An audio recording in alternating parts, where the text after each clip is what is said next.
If you're on well water, you probably have one of these. The pressure switch is an amazing little device that opens and closes the electrical circuit that your well pump is on. It's actuated by differential pressure. So for example, when no one in the house is using water, system pressure is at its highest, forcing the switch open, telling the pump not to do anything. When you turn on the washing machine, pressure drops, telling the well pump to start running. The washing machine finishes, system pressure builds back up, telling the pump to stop running.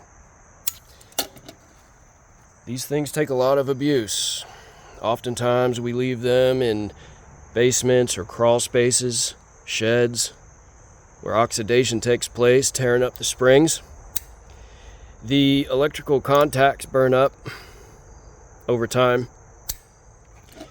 and debris, sediment, hardness, iron from inside your well water gets inside the switch and stuck in the diaphragm. So for all those reasons, the pressure switch is a wear item.